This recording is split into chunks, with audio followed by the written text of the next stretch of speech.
الحمد لله رب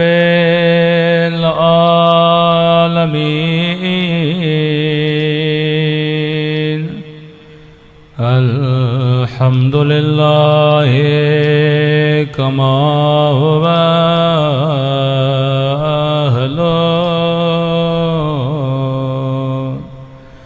الصلاة والسلام على سيد المرسلين وخاتم النبيين أبي القاسم محمد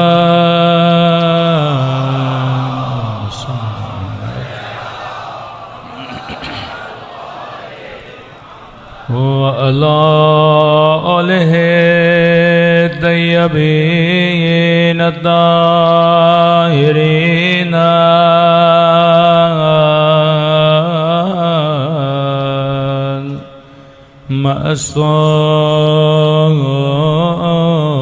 معصومين. سب مل کے اپنے مولا کے ظہور کی دعا. اللہم کل ولیک حجت ابن الحسن صلواتک علیہ وعلی آبائه فی هذه الساعة وفي كل وليا وحافظا وقائدا وناصرا ودليلا وأينا حتى تسكنه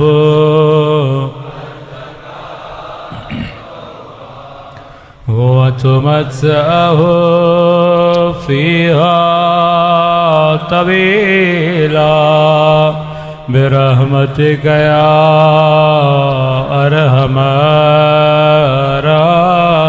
الراحمين. صلوات پڑھے محمد.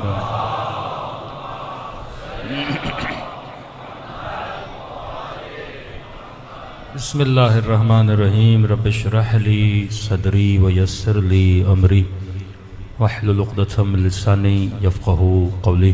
اما بعد فقط قال سبحانہ وتعالی هل ادلکم علی تجارۃ تنجیکم من عذاب علیم تؤمنون باللہ وتجاہدون فی سبیل اللہ تؤمنون باللہ ورسولہ وتجاہدون فی سبیل اللہ بأموالکم وانفسکم ذالکم خیر لکم ان کنتم تعلمون. صلوات پڑھے محمد وعلی محمد.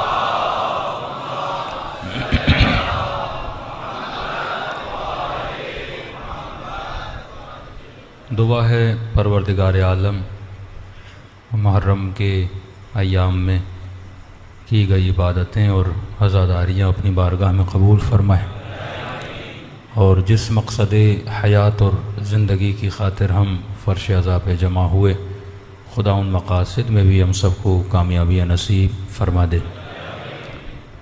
دن آج کا اور کل کا دن ہی باقی ہے. بس انسان کو اس کا ہدف ملنا چاہیے کہ میں کائنات میں ایک عظیم مقصد لے کر اللہ نے مجھے بھیجا ہے. میں دنیا کی پیداوار نہیں ہوں، میں عالم جبروت سے اتری ہوئی مخلوق ہوں جسے جینے کے لیے خدا نے جسم کے طور پہ یہ گاڑی دی ہے. اب نیکیاں کرنی ہیں تو جسم کے ذریعے سے. آپ روئیں گے آنکھ سے آنسو بہے گا، ماتم کریں گے ہاتھ سینے پہ لگے گا. تو یہ جسم وہ زمین ہے جس پہ ہم نے اخلاق کے پودے لگانے ہیں، جس پہ ہم نے کردار کے پودے لگانے ہیں، اس سے زیادہ اس جسم کی کوئی ویلیو نہیں ہے۔ مقدس ترین جسم کربلا میں پامال ہوا، مقدس ترین جسم ولی خدا، صرف امام حسین کا جسم نہیں، حضرت یحییٰ کو بھی ایسے ہی سر قلم کر دیا گیا تھا جیسے امام حسین کا سر قلم ہوا۔ تو سوچنے کی بات ہے کہ خدا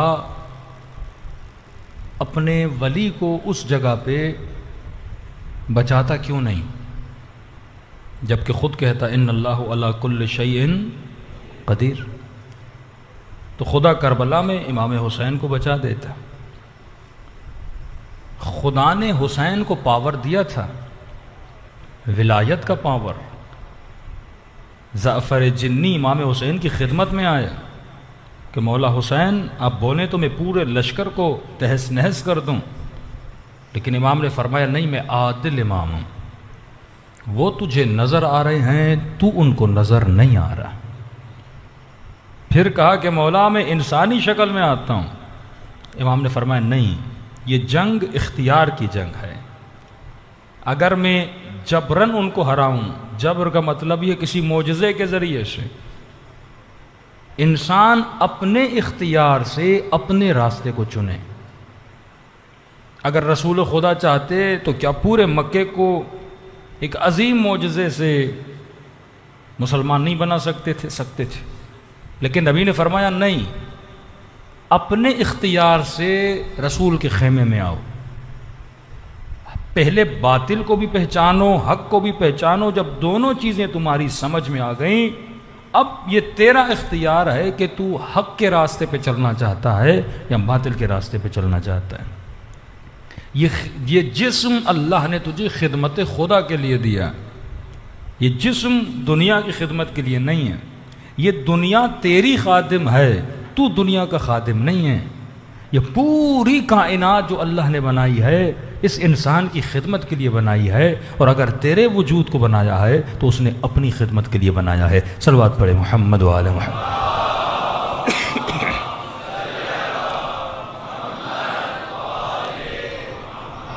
محدود دنیا کے ذریعے تو لا محدود کائنات کو خلق کرتا ہے۔ کہ میں نے شکم مادر کی مثال دی تھی، معصوم فرماتے مت سمجھنا کہ دنیا آخرت سے الگ ہے۔ ہمارا جو تصور ہے کہتے ہیں آخرت آئے گی، ابھی آخرت ہے۔ بالکل ایسے جس طرح بچہ شکم مادر میں ہوتا ہے، شکم مادر دنیا میں ہے، دنیا سے باہر نہیں ہے۔ اسی طرح دنیا برزخ میں ہے، برزخ سے باہر نہیں ہے۔ ابھی بھی تیری آخرت بن رہی ہے، ابھی یہ لمحے جو آپ یہاں پہ گزار رہے ہیں، آپ عالم برزخ میں کچھ بنا رہے ہیں۔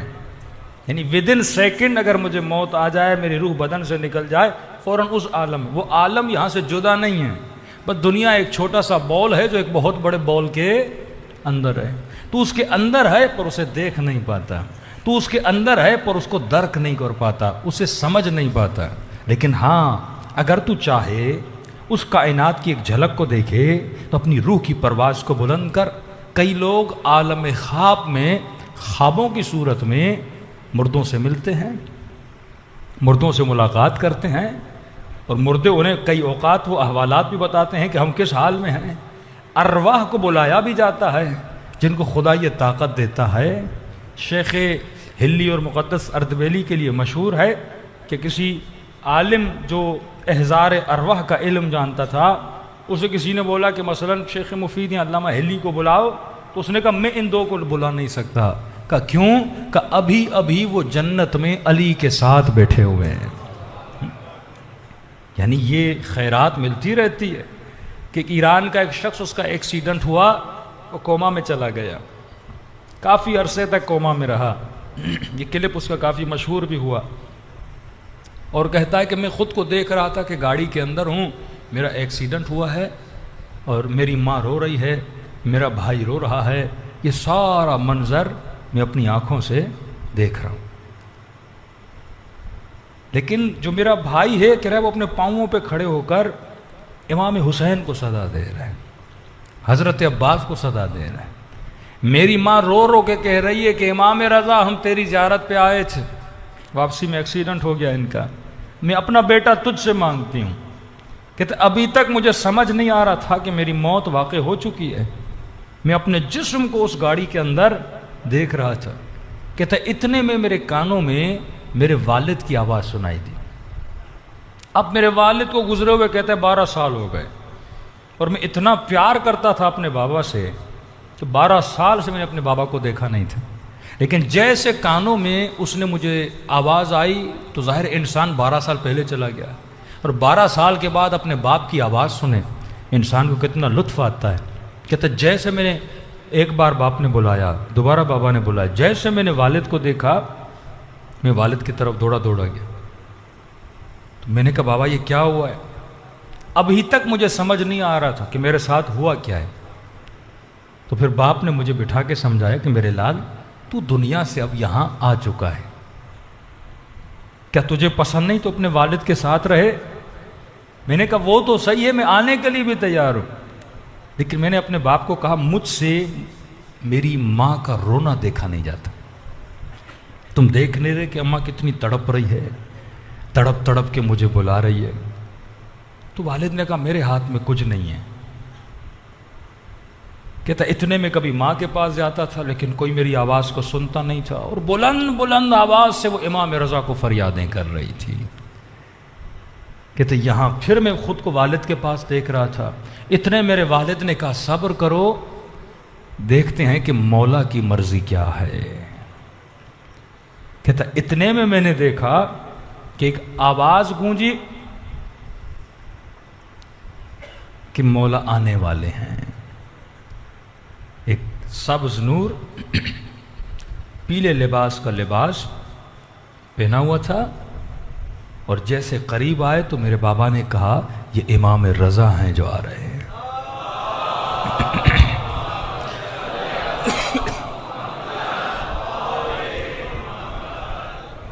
کہتے مولا رضا آئے، میں نے مولا کی قدم بوسی کی، لیکن مولا نے مجھ سے کوئی کلام نہیں کیا، میرے باپ سے بات کرنے لگے۔ کہا ماجرا کیا ہے؟ میرے والد نے ماں کی طرف اشارہ کیا، یعنی کہ ہم ہوا میں گویا معلق تھے، نیچے سے ساری چیزیں ہمیں نظر آ رہی تھیں، اور میرے والد نے میری والدہ کو دیکھا جو بار بار آوازیں دے رہی تھی امام رضا میرے بیٹے کو پلٹا دو، میں آپ کی زیارت کو آئی تھی۔ کہتا اتنے میں امام رضا نے مجھے اشارہ کیا، اشارے کا کرنا تھا، میں نے خود کو حرم امام رضا کے اندر پایا۔ اب کہتے ہیں حرم امام رضا میں دیکھ رہا تھا کہ اللہ کے فرشتے جو سفید لباس میں نورانی وجود تھا، کچھ آ رہے تھے کچھ جا رہے تھے، اور صرف فرشتے نہیں تھے، کئی ایسے لوگ جو دنیا سے جا چکے تھے وہ بھی امام رضا کے حرم میں ایز اے خادم خدمت کر رہے تھے۔ تو مولا رضا نے کہا تجھے پسند نہیں تو بھی میرے حرم کا خادم بن جائے؟ مطلب مرنے کے بعد جو عاشق حسین تھا شاید اسے مولا حسین کے حرم کا خادم بھی بنا دیا جائے نا۔ یہ جب شام میں سیدہ زینب کے روزے کی حفاظت کے لیے ایران سے نوجوان جاتے تھے تو ایک خاتون کہتی ہے میری نئی شادی ہوئی، نئی شادی، کہتی میں بے انتہا اپنے شوہر سے پیار کرتی تھی، ڈیلی بیسس پہ وہ فون کرتا تھا، رات کو ہماری بات چیت ہوتی تھی، میں اس کی زندگی کے لیے حیات کے لیے دعائیں کرتی تھی۔ کہتی ایک رات میں سو گئی، خواب کے عالم میں نے سیدہ زینب سلام اللہ علیہا کو دیکھا۔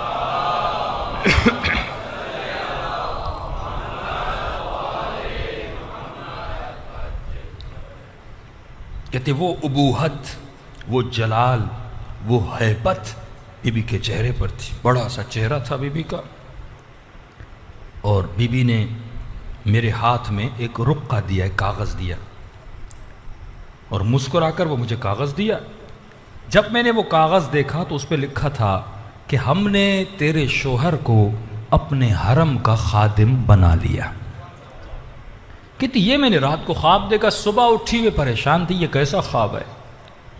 اتفاق سے اس رات اسے اس کے شوہر کا فون بھی نہیں آیا، کتنی صبح تک انتظار میں تھی، مجھے پتہ نہیں تھا، لیکن وہ شام میں ظالموں کے حملے میں شہید ہو چکا تھا۔ گھڑی وہی تھی جب سیدہ زینب کو میں نے خواب میں دیکھا تھا، کہتی اگر خواب میں یہ نہ دیکھتی، میں شوہر سے اتنی محبت کرتی تھی، میرے لیے جینا مشکل تھا، لیکن اس خواب نے میرے دل میں وہ اطمینان دیا کہ میرے شوہر کا جنازہ بھی آیا، میں نے اطمینان سے اپنے شوہر کو رخصت کیا۔ میں نے کہا یہ کہیں اور نہیں گیا، یہ سیدہ زینب کا خادم بن کے یہاں سے گیا ہے۔ یہ وہ عقیدہ تھا جو لوگوں کا مضبوط ہوتا تھا کہ دنیا دار فنا ہے، ہم یہاں پہ 60 سال 70 سال آتے ہیں، اس جسم سے جو کرتے ہو وہاں تجھے دکھایا جاتا ہے۔ کہ امام رضا نے کہا میرے حرم کا خادم نہیں بننا چاہتے، بعد میں کہتا ہے مجھے اتنا رتبہ کیوں ملا، کیوں کہتا ہے میرا جو والد تھا وہ امام حسین کا ذاکر تھا، امام بارگاہ میں 24 گھنٹہ مولا کا ذکر کرتا تھا، ٹرسٹی بھی تھا، خدمت بھی کرتا تھا، مطلب ایسے خادموں کا وہاں مقام بہت بلند ہے۔ کہتا میں نے کہا مولا آپ کے حرم کا خادم تو کیا، آپ پہ میرا سب کچھ قربان ہے، لیکن مولا مجھ سے میری ماں کا رونا دیکھا نہیں جا رہا۔ کہتا پھر میں نے دیکھا اپنے والد کے قریب ہوں، اتنے میں کہتا ہے پھر ایک آواز بلند ہوئی کہ مولا آنے والے ہیں۔ کہتے اب جو دیکھا ایک نورانی سفید نور، جب قریب آئے تو میرے والد کی زبان سے یہ جملے نکلے اللہم عجل لولیک الفرج۔ اب جو دیکھا، صلوات پڑھیں مولا کی شان۔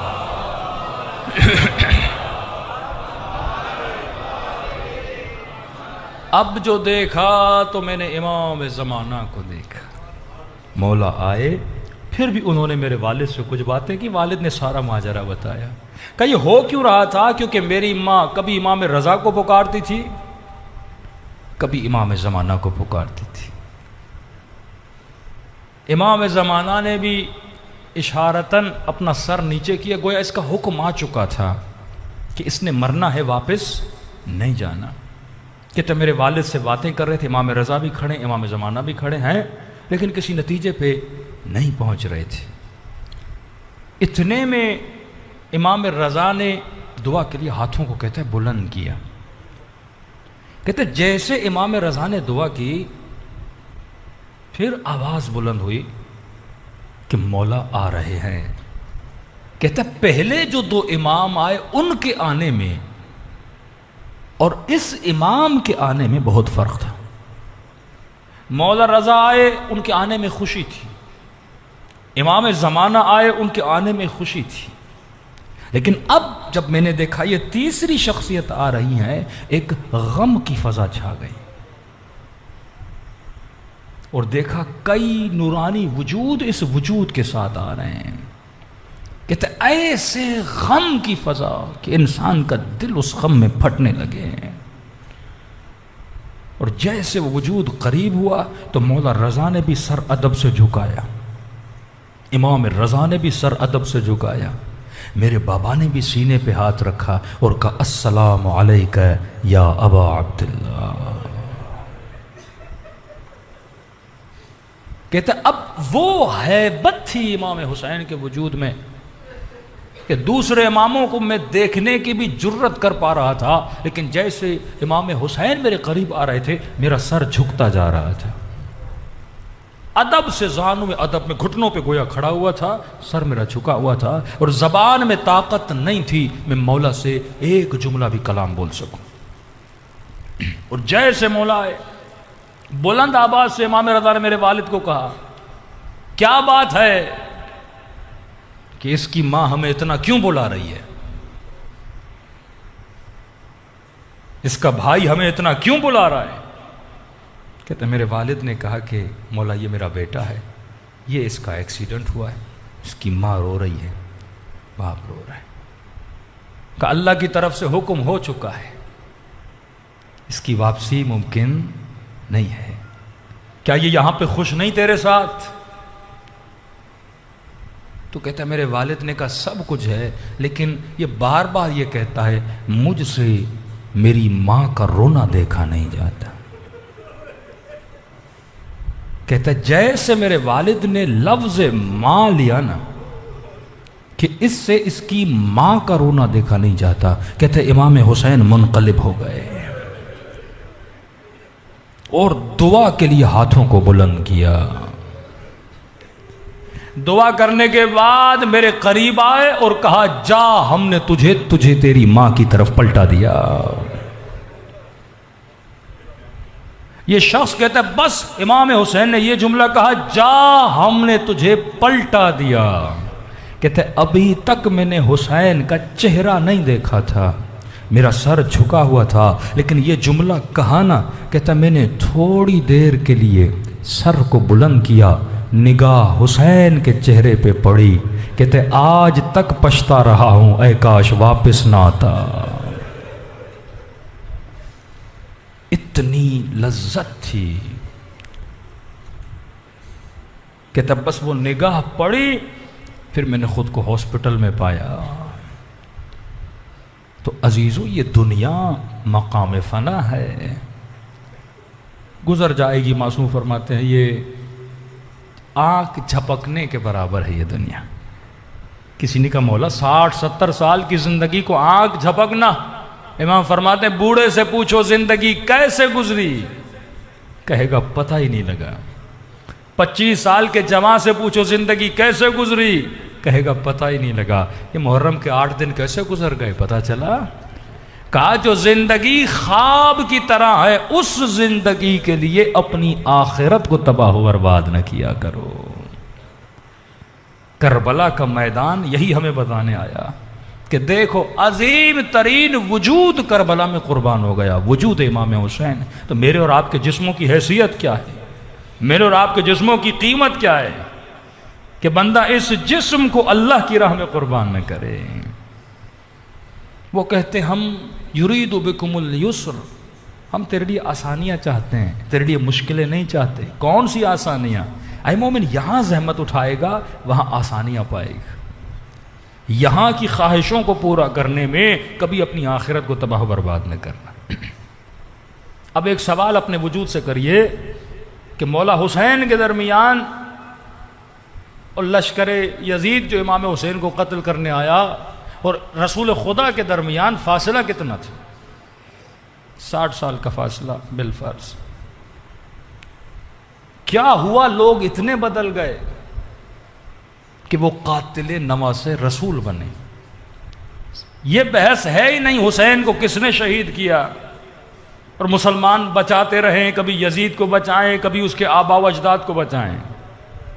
خود سے سوال یہ کریں کہ تمہارے نبی کا نواسہ تھا، کبھی اس کے ہونٹوں کا بوسہ دیتے تھے، کبھی اپنے کاندھوں پہ سواری کرواتے تھے، کبھی کہتے یہ سیدہ شباب اہل الجنہ ہے۔ رسول خدا جب معراج پر جاتے ہیں فرماتے میں نے عرش پر یہ جملے لکھے ہوئے دیکھے، ان الحسین مصباح الہدی وسفینۃ النجات، حسین ہدایت کا چراغ ہے، نجات کا سفینہ ہے۔ قوم نوح اگر بچی تو نوح کی کشتی پر سوار ہوئی۔ رسول فرماتے ہیں اگر میری امت بچے گی تب تک نہیں بچ سکتی جب تک حسین کی کشتی پہ سوار نہ ہو جائے۔ لیکن اتنا انسان قسی القلب ہو جائے کہ جو ہدایت دینے آیا ہے اسی کا گلا کاٹے۔ چلو مرد مردوں کو مارتے ہیں، لیکن اتنا قسی القلب ہو جائے کہ 4 سالہ بچی کو تماچے مارے، 6 مہینے کے بچے کے گلے پہ تیر چلائے۔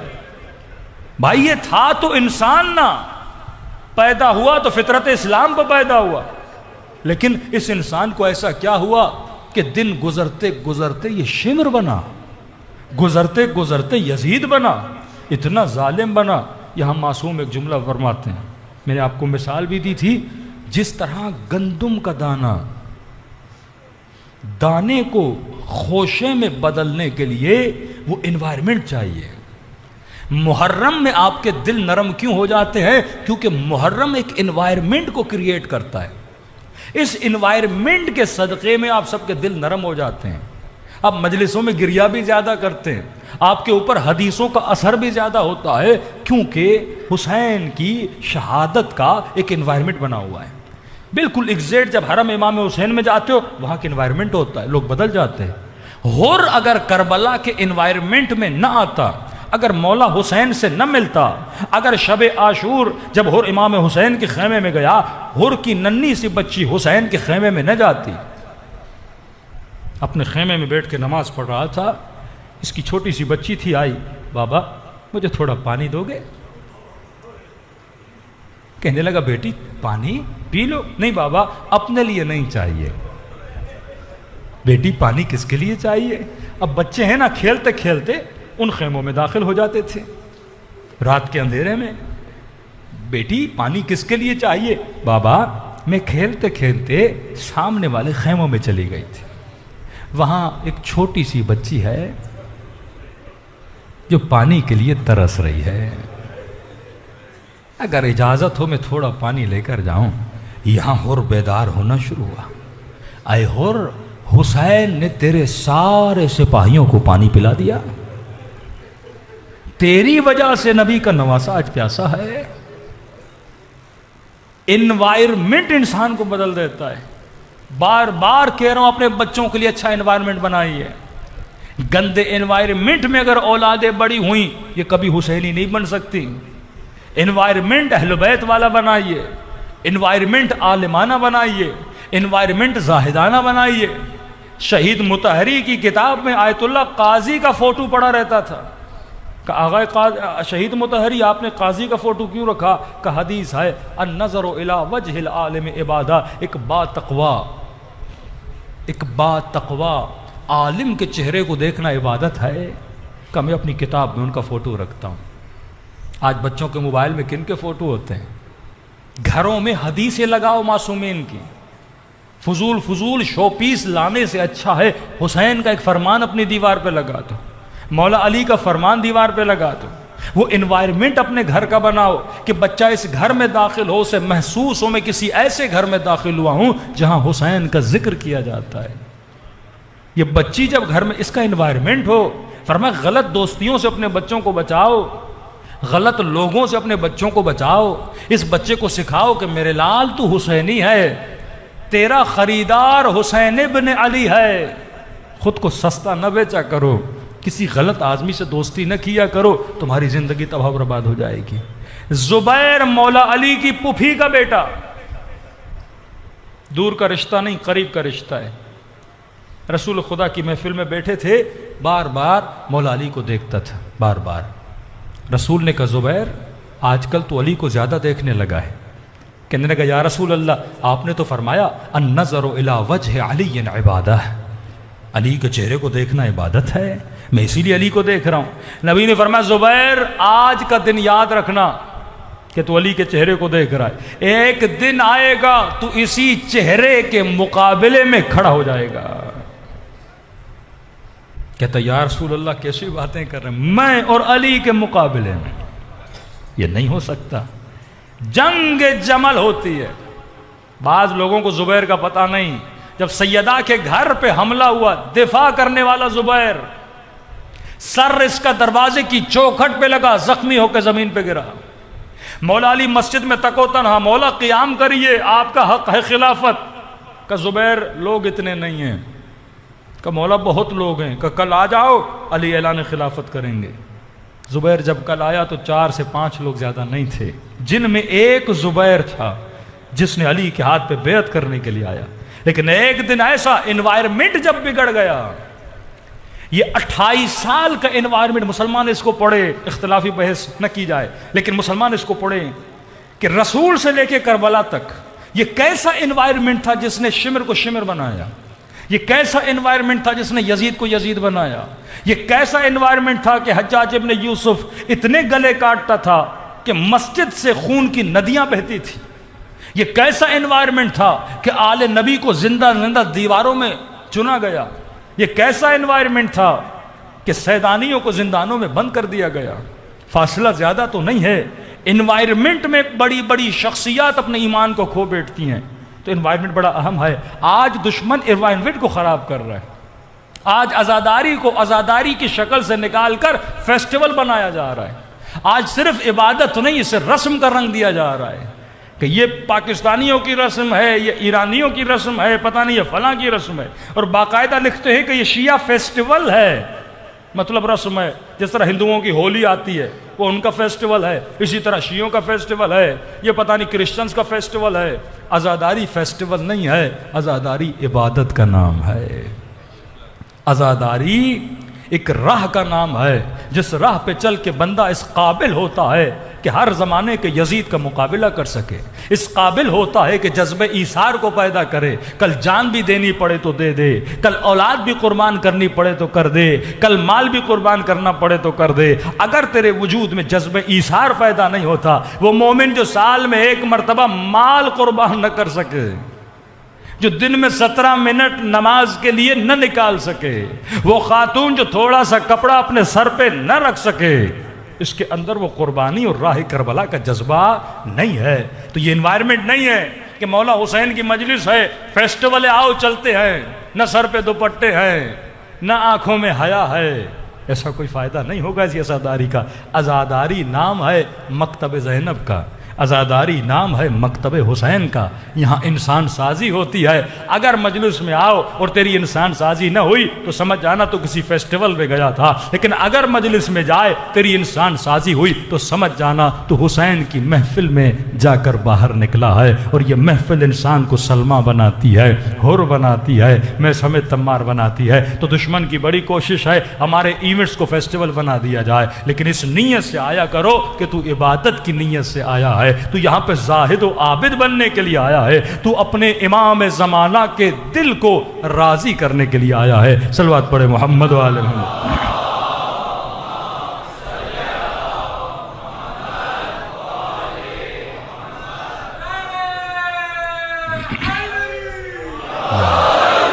اور مولا علی اس انوائرمنٹ کی طرف اشارہ کرتے ہیں جب زبیر جنگ جمل میں علی کے مقابلے میں آئے۔ یہ علی وہ ہیں جو مجسمہ اخلاق کے رسول ہیں، پہل کبھی امیر المومنین نے نہیں کی۔ جب مولا لشکر میں گئے، زبیر کو لقب سے پکارا، لوگوں نے کہا زبیر تیری خیر نہیں، علی تیرے مقابلے میں آیا ہے۔ کہ میں علی کو جانتا ہوں، علی اگر لڑنے آتا مجھے لقب سے نہ بلاتا، نہ تلوار نکالی، لقب سے بلایا جاتا ہے مطلب میں تجھ سے بات کرنا چاہتا ہوں، لڑنا نہیں چاہتا۔ گھوڑے پہ سوار ہوا، مولا علی کے سامنے آیا، امام نے کچھ زیادہ نہیں کہا، امام نے وہ انوائرمنٹ یاد دلوایا جس میں وہ پہلے رہا کرتا تھا۔ کہ زبیر وہ وقت یاد ہے، نبی کی محفل تھی اور تو علی کے چہرے کو دیکھ رہا تھا، فوراً اسی انوائرمنٹ میں چلا گیا۔ ہاں علی یاد ہے۔ کہ یاد ہے تو نے کیا کہا تھا کہ علی کے چہرے کو دیکھنا عبادت ہے، شرم سے سر جھکایا۔ ہاں علی یاد ہے۔ کہ یاد ہے نبی نے کیا کہا تھا، ایک دن آئے گا تو علی کے مقابلے میں کھڑا ہو جائے گا۔ کہ یاد ہے۔ کا فیصلہ تو کر، حق پر تو ہے یا علی ہے۔ یہ سنا زبیر واپس پلٹا، لشکر کو کہا کہ میں جنگ نہیں لڑوں گا۔ لوگوں نے تانے دیے، تو علی سے ڈر گیا۔ کہ علی سے نہیں ڈرا، نبی کا فرمان یاد آ گیا ہے۔ لشکر کو چھوڑ کے چلا گیا۔ کسی نے مولا سے پوچھا، مولا زبیر کا فیصلہ کیا ہوگا؟ امام نے فرمایا، اے کاش باطل کو چھوڑ کے حق کے لشکر میں آتا۔ یہ بعض لوگوں کی جو سوچ ہے نا، ہم بیچ میں رہیں گے، یہ بیچ والے ہمیشہ جہنم میں جاتے ہیں۔ کہ مولا حسین کی مجلس میں آئے، ہم حسین کو بھی مانیں گے، حسین کے دشمن کو بھی مانیں گے، ہم علی کو بھی مانیں گے اور حق زہرا کے غصب کرنے والوں کو بھی مانیں گے۔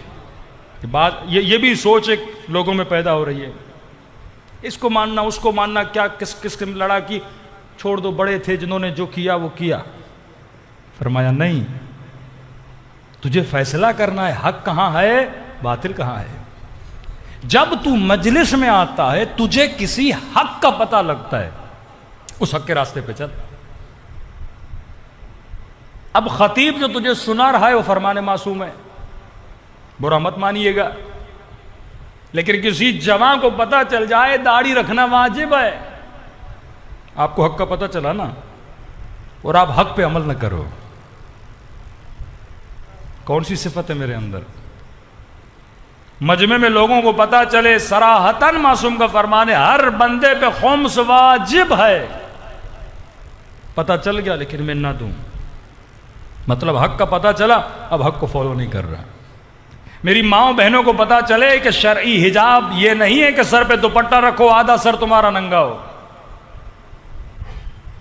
نازک لباس پہن کے حسین کی مجلس میں آؤ، پاؤں کے ٹخنے نظر آئیں، ایسے حجاب میں اگر مصلی عبادت پر بھی جاؤ تو اللہ نماز قبول نہیں کرتا، حسین کی مجلس کیسے قبول کرے گا؟ یہ بھی تو عبادت ہے نا۔ اپنی زینت صرف اپنے شوہر کے لیے ہے، تیرا حسن صرف تیرے محرم کے لیے ہے، اپنے ناموس کی غیرت کسی کے اندر نہ ہو۔ 40 سال تک سید زین العابدین روتے رہے، تو 8 دنوں میں تجھے کتنے حقوق کا پتہ چلا، اور پتہ چلنے کے بعد اگر تو عمل نہ کرے تو وہی صفت ہے، اور یہ صفت ڈیولپ ہوتی جائے گی، یہ مت سمجھنا صفت چھوٹی ہے۔ زبیر شروع سے زبیر نہیں تھا، مولا سے پوچھا گیا مولا زبیر گمراہ کیوں ہوا، آپ کے مقابلے میں کیوں آیا؟ امام نے کہا زبیر کو زبیر کے بیٹے نے گمراہ کیا، اگر اس کا بیٹا نہ ہوتا یہ کبھی علی کے مقابلے میں نہ آتا۔ مطلب غلط دوست، غلط بیوی، غلط شوہر انسان کو کیا کر سکتا ہے؟ گمراہ کر سکتا ہے۔ یہ پہچانو تمہارے ایمان کو کون تباہ و برباد کر رہا ہے۔ انوائرمنٹ جب تک نہیں بناؤ گے، 1 گھنٹہ آفس کی میٹنگ کرنے کے لیے، فون پہ کسی پہ بات کرنے کے لیے بچوں کو ٹی وی پہ لگا دیتے ہو، موبائل دے دیتے ہو کہ بچہ میرا سر نہ کھائے۔ میاں بیوی آپس میں ریلیکس رہنا چاہتے ہیں، بچے تنگ کرتے ہیں، ٹی وی کھول کے دیتے ہیں، بیٹا ٹی وی دیکھو، یہ ریموٹ لو دیکھو، اب جو دیکھنا ہے دیکھو، آنکھوں کو نجس کرنا ہے تو کرو۔ جب تک تو صحیح انوائرمنٹ کریٹ نہیں کرتا تب تک یہ دانہ سیب نہیں بنتا۔ صحیح انوائرمنٹ میں پھل میٹھا ہوتا ہے۔ صحیح انوائرمنٹ، اسلامی انوائرمنٹ اگر بچوں کو دو گے، انوائرمنٹ اگر علی کے گھر والا ہو تو بچے حسن و حسین بنتے ہیں۔ انوائرمنٹ اگر امیر المؤمنین والا ہو تو بی بی ام البنین کے بچے عباس جیسے بنتے ہیں۔ اس زمانے میں جب ہر جگہ ظلم ہو رہا تھا لیکن اہل بیت کے گھرانے کے بچے اتنے نیک کیوں ہوتے تھے؟ انوائرمنٹ ہوتا تھا۔ تو یہ اللہ کی نعمت ہے کہ اللہ نے مجلسوں کا انوائرمنٹ آپ کو دیا۔ ایک سیاسی جلسہ کرنا ہو 10-10 کروڑ خرچ کرنا پڑتا ہے، بسیں بھیجنی پڑتی ہیں، پبلسٹی کرنی پڑتی ہے کہ آؤ فلاں سیاستدان تقریر کرے گا، سنو، لیکن جیسے محرم کا چاند نظر آتا ہے، کون سے کروڑوں لگتے ہیں آپ کو بلانے کے لیے؟ میرے چھٹے امام فرماتے ہم تم سب کے دروں پہ آتے ہیں، تیرے دل کے دروازے کو کھٹکھٹاتے ہیں۔ یہ مت سمجھنا تو خود آیا ہے، تجھے امام زمانہ نے دعوت دی ہے، تو اس محفل میں آیا ہے۔ خوش نصیب ہو کہ فرزند زہرا کی زباں پہ تیرا نام ہے۔ آج کا دن باب الحوائج کا دن ہے، مجسمہ ادب، مجسمہ وفا۔ بھائی سے محبت کیسے کی جاتی ہے، بہن سے محبت کیسے کی جاتی ہے، ماں کا ادب کیسے کیا جاتا ہے۔ حسین منتیں کر رہے تھے، عباس ایک بار بھائی بول دے۔ مولا کیسے بولوں، اماں سے وعدہ کیا تھا۔ جب مولا چھوٹی ایج میں تھا تو اماں نے اسی دن بتا دیا تھا کہ عباس یہ بات صحیح ہے کہ تو بھی علی کا بیٹا ہے، حسن و حسین بھی علی کے بیٹے ہیں، لیکن میرے لال تو کنیز کا بیٹا ہے، یہ فاطمہ زہرا کے لال ہے۔ یہ محفل با ادب لوگوں کی محفل ہے۔ ایک قافلہ افریقہ کا، ایک ماں تھی جس کو خدا نے 12 سال کے بعد اولاد تھی۔ 2003 یا 4 میں صدام واصل جہنم ہوا، یہ کربلا کی زیارت کے لیے نکلے۔ کہتی ہے چیک پوسٹ اس زمانے میں بہت تھے، جگہ جگہ روکا جاتا، پاسپورٹ کو چیک کیا جاتا۔ میرا ایک ہی بچہ تھا جو گاڑی میں سو رہا تھا۔ پولیس والوں نے کہا بچے کو اٹھانے کی ضرورت نہیں ہے، ہم پاسپورٹ چیک کریں گے، بچہ سویا رہے۔ کراتے کراتے نجف پہنچے، بچہ پھر بھی سویا رہا۔ میں نے بچے کو اٹھایا، ہوٹل لے گئی، بچے کو سلا دیا کہ بچہ تھکا ہوا ہے، گرمی بہت زیادہ تھی، لیکن کافی دیر تک بچہ اٹھا ہی نہیں۔ بالآخر میں نے بچے کو اٹھانے کی کوشش کی، اٹھ ہی نہیں رہا تھا، پانی مارا چہرے کو، بالکل۔ ہاسپٹل لے گئی، ڈاکٹر نے چیک کیا، کہا آپ کا بچہ تو کب کا مر چکا ہے۔ 12 سال کے بعد خدا کسی کو اولاد دے، امتحان جب خدا لیتا ہے نا، ایسے تو کوئی کربلا ہی نہیں بنتا۔ حسین کا سب کچھ چھن گیا، ایک مرتبہ بھی خدا سے شکایت نہیں کی، رونے لگی۔ غسل کفن، بچے کو وادی السلام میں دفن کیا۔ ماں نے کہا بیٹی چلو علی کے حرم میں، کہنے لگی میں علی سے ناراض ہوں، یہاں تک بول دیا اے کاش میں کربلا آتی نہ عراق آتی، نہ میرا بچہ مرتا، میں یہاں کچھ لینے آئی تھی اور جو تھا وہ بھی چھین لیا۔ کہتے نہیں آئی، ہوٹل میں روتی رہی۔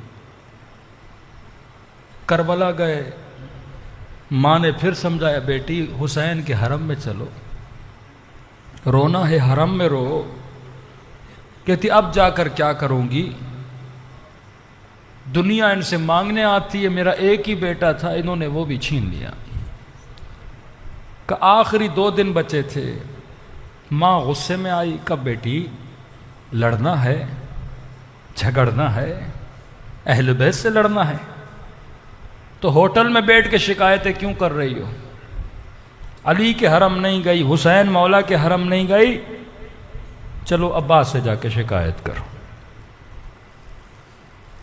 جو بھی ناراضگی ہے ان سے جا کے سامنے زری کے سامنے بولو، ہوٹل میں بیٹھ کے کیا رو رہی ہو؟ ماں اس کو راضی کر کے غازی عباس کے حرم میں لائی۔ اب دور سے جیسے داخل ہونے لگی تو مولا کے حرم میں، تو مولا کی زری نظر آئی۔ اس نے زری کو دیکھا، اس سے اب کنٹرول نہیں ہوا، چیخ چیخ کے کہنے لگی مولا میں اپنے بچے کے بغیر زندہ ہی نہیں رہ سکتی، یا مجھے بچہ واپس کر دے یا مولا مجھے بھی اٹھا لے، اب جب تک بچہ نہیں دو گے میں تیرا حرم چھوڑ کے نہیں جاؤں گی۔ مولا کی زری کے سامنے بیٹھ گئی اور زار و قطار رونے لگی۔ یہ خاتون کہتی ہے میں نے اتنے میں کیا دیکھا، ایک چھوٹا بچہ عباس کی زری کے طرف سے میرے قریب آنے لگا۔ میں نے سوچا شاید شدت غم کی وجہ سے خواب دیکھ رہی ہوں۔ میں نے اپنی ماں کو کہا اماں یہ جو بچہ آ رہا ہے یہ کس کا ہے؟ ماں نے کہا یہ تو ہمارا بچہ ہے۔ دوڑا دوڑا آیا اور ماں کے سینے سے آ کے لپٹ گیا، پریشان حیرت میں مبہوت، جو بچہ مر چکا دفن کر کے آئی وہ گودی میں آ کے بیٹھ گیا، رو کے اور اس کے رخساروں کو چوم کے کہنے لگی میرے لال تو اتنے دن سے کہاں تھا، ماں تیرے لیے پریشان تھی۔ کہ اماں مجھے نہیں پتا، جب آنکھ کھلی تو میں نے خود کو لوگوں کی بھیڑ میں پایا، میں نے آپ کو آواز دی، دادی کو آواز دی، لیکن کسی نے مجھے آواز نہیں دی۔ اتنے میں نے دیکھا ایک گھوڑے سوار آ رہا ہے۔ اس گھوڑے سوار کے ساتھ ایک خوبصورت جوان ہے۔ جیسے میرے قریب آیا اور مجھے کہا کہ میرے لال کسے تلاش کر رہا ہے؟ میں نے کہا میں گم ہو گیا ہوں، اماں کو ڈھونڈ رہا ہوں۔ کہا آ میرے گھوڑے پر بیٹھ، میں تجھے تیری ماں تک لے جاتا ہوں۔ کہتے اماں جیسے اتنا بولا نا، میں نے اپنا ہاتھ آگے بڑھایا۔ اس نے کہا میرے لال میرے ہاتھ کربلا میں کٹ چکے۔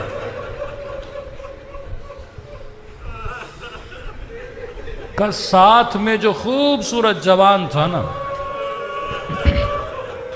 اس نے مجھے اٹھایا اور گھوڑے پہ بٹھایا۔ کہتے اماں میں نے دونوں بازو اس کی کمر میں کس کے ڈال دیا۔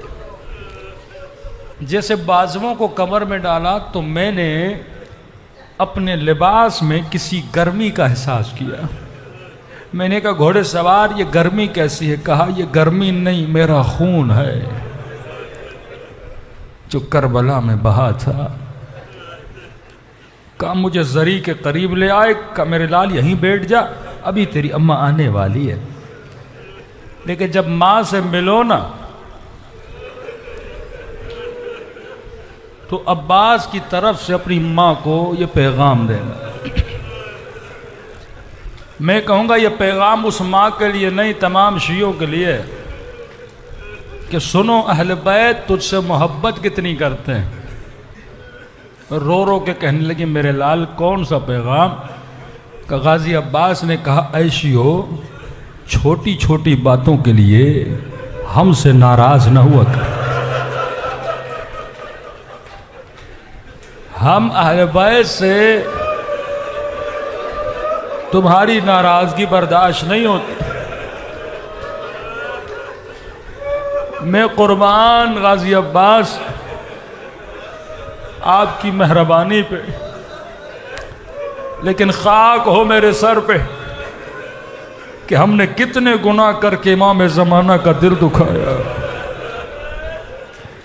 ہم نے اپنے عمل سے آپ کو کتنا ناراض کیا۔ واللہ یہ دن ہیں حر بننے کے دن ہیں۔ اگر محرم میں بھی امام زمانہ کو راضی نہ کر سکے پھر وائے ہے ہم سب پہ۔ یہ دن ہے کہ خدا کو واسطہ دو کربلا والوں کا کہ اے خدا حسین کی مجلس میں ہمارے رونے کو تو دیکھ رہا ہے، ہم سب کو قبر کے رونے سے بچانا، برزخ کے رونے سے بچانا، ایسا بنا کہ ہم سب سے ہمارے امام زمانہ راضی ہو جائے۔ دلوں کو کربلا کی طرف متوجہ کریں اور سلام کریں اپنے مولا کی مظلومیت میں۔ السلام علی الحسین وعلی علی ابن الحسین وعلی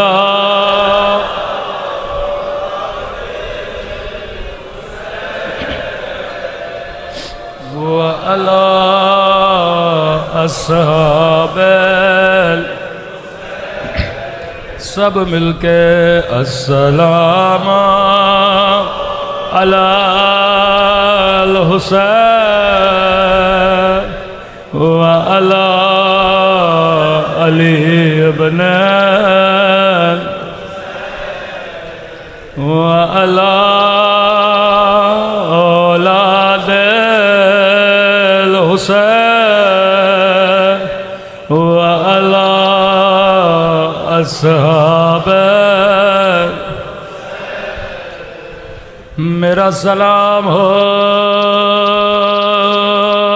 اس درد بھرے منظر پہ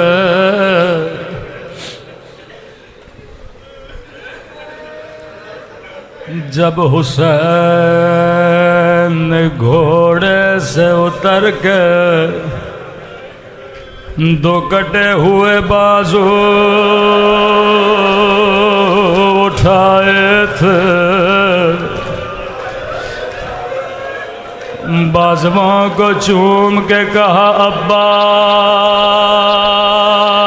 میری کمر ٹوٹ گئے،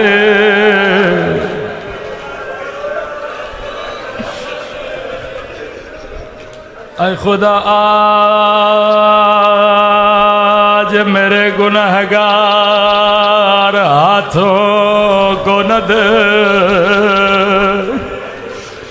تجھے عباس کے کٹے ہوئے بازووں کا واسطہ۔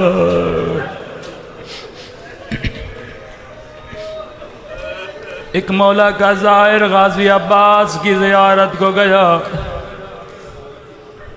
کیا دیکھا؟ عباس کی قبر ٹوٹی ہوئی ہے۔ آغا کشمیری کے پاس آیا، قبلہ کچھ مزدور بھیجیے، غازی کی قبر کی مرمت کرنی ہے۔ آغا کشمیری نے کہا مزدور کیوں بھیجوں، میں خود آؤں گا، عباس کی قبر کو بناؤں گا۔ جب چند زائروں کے ساتھ غازی کی قبر پہ گئے، قبر بنانے لگے، آقا کشمیری نے جورابیں اتاری، وضو کیا، امامہ اتارا، بڑے ادب سے قبر کی مرمت کرنے لگے۔ ایک مرتبہ زائر نے سوال کیا، آقا کشمیری زار و قطار رونے لگے کہ قبلہ ہم نے ذاکروں سے سنا تھا عباس کا قد بہت بڑا تھا، جب گھوڑے پہ بیٹھتے تھے تو پاؤں زمین پہ لگتے تھے۔ کہاں صحیح ہے؟ تو نے صحیح سنا۔ کہا مولانا اتنا بتائیے، جس کا قد بڑا ہو اس کی قبر چھوٹے کیوں؟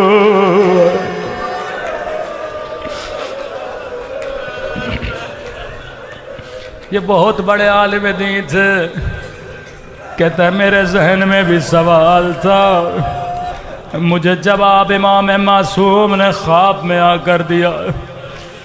کہا کشمیری میرے عزاداروں کو بتا دے، کبھی تو نے سوچا عباس کے جنازے میں اور حسین کے حرم میں اتنا فاصلہ کیوں ہے؟ جبکہ سارے شہداء کو ساتھ رکھا گیا، غازی عباس کی قبر اتنی دور کیوں ہے؟ امام سجاد فرماتے ہیں میں نہر فرات کے کنارے آیا تھا تاکہ عباس کو اٹھاؤں اور بابا حسین کے ساتھ دفن کروں، لیکن جیسے میں نے جنازہ دیکھا میں نے ہاتھ سینے کے نیچے دیا، جب اٹھانا چاہا تو سینہ اوپر آیا، میں نے ہاتھ پاؤں کے نیچے دیا، جب اٹھانا چاہا پاؤں نیچے سے اوپر آ گئے، میں نے گٹھڑی میں چچا کے جنازے کے ٹکڑے ڈالے، ایک چھوٹی سی قبر کھودی،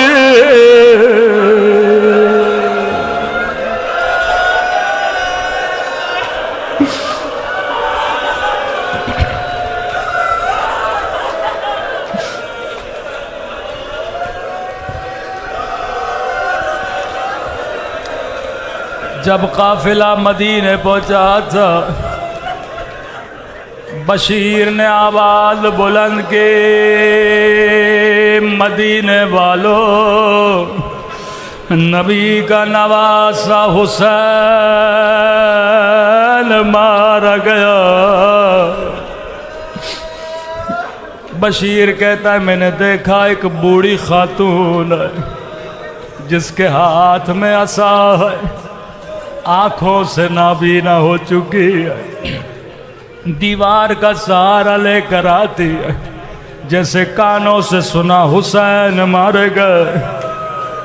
کہنے لگی بشیر مجھے یقین نہیں ہوتا،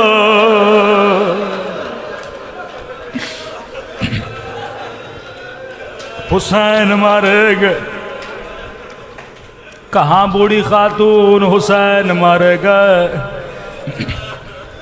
کہا عباس کے ہوتے ہوئے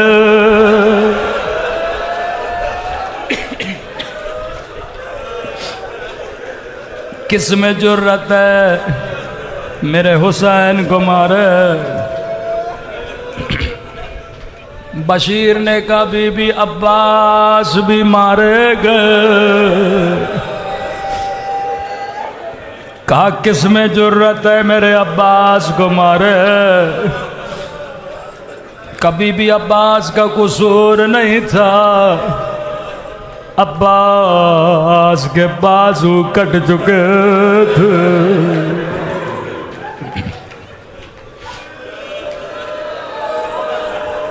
کہ مجھے یقین نہیں آتا، میرے بیٹے کا قد بڑا تھا، کسی میں جرت نہیں میرے بیٹے پہ وار کرے۔ کہنے لگا بی بی تب کے بیٹے کا قصور نہیں، ظالم نے سر پہ گرز مارا تھا۔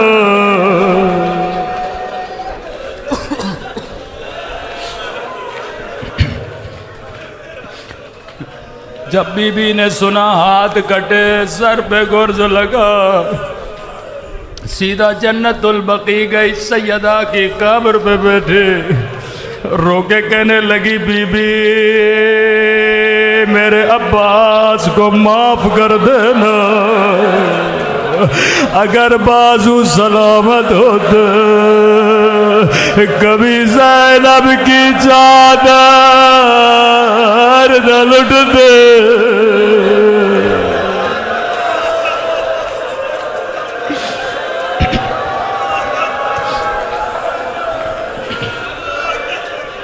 میرے سینے میں طاقت نہیں میں زیادہ پڑھوں، بس ایک روایت زحمت کو تمام کروں۔ کسی ذاکر کے خواب میں غازی عباس آئے، فرمایا ذاکر تو میرے سارے مصائب پڑھتا ہے پر میرے اصلی مصائب کیوں نہیں پڑھتا؟ کہتا ہے مولا میں نے یہ پڑھا، سر پہ گرز لگا، بازو کٹے، مشک میں تیر لگا، کہ یہ سارے میرے مصائب ہیں پر اصلی مصائب نہیں ہے۔ کہ غازی عباس آپ خود بتائیے۔ کہا ظالموں نے میرے دونوں بازو کاٹے تھے، ایک مرتبہ ایک ظالم نے میری آنکھ میں تیر مارا، میرے عزاداروں کو بتا دو اگر تیری آنکھ میں چھید بھی چلی جائے۔ کہا میرے بازو سلامت نہیں تھے، میں تیر کیسے نکالتا؟ میں نے سر کو ہلایا پر تیر نکلا نہیں، میرا قد بڑا تھا، میں نے پاؤں کو اٹھایا، سر کو نیچے کیا، تیر کو گھٹنوں میں دیا، یہاں تیر نکالنا چاہتا تھا، کسی ظالم نے میرے سر پہ گرز مارا۔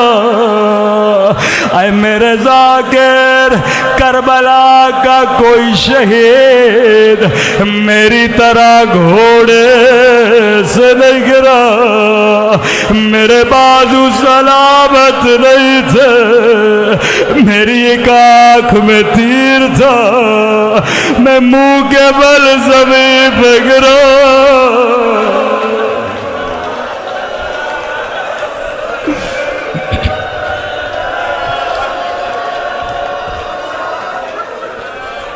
بس ایک جملہ زحمت کو تمام کرو۔ ہاں غازی عباس یہ سچ ہے، جیسے آپ گھوڑے سے گرے، کربلا میں کوئی شہید نہیں گرا، لیکن 11 محرم کو زینب ایسے گری جیسے عباس گرے تھے۔ شاید کوئی بچہ کہ مولانا یہ کیسے پڑھ دیا، زینب کے تو بازو سلامت، جواب میں نہیں دوں گا۔ امام زمانہ فرماتے او میرا سلام میری ان پھپھیوں پہ جن کے ہاتھ ان کی گردن سے بدے تھے، او زینب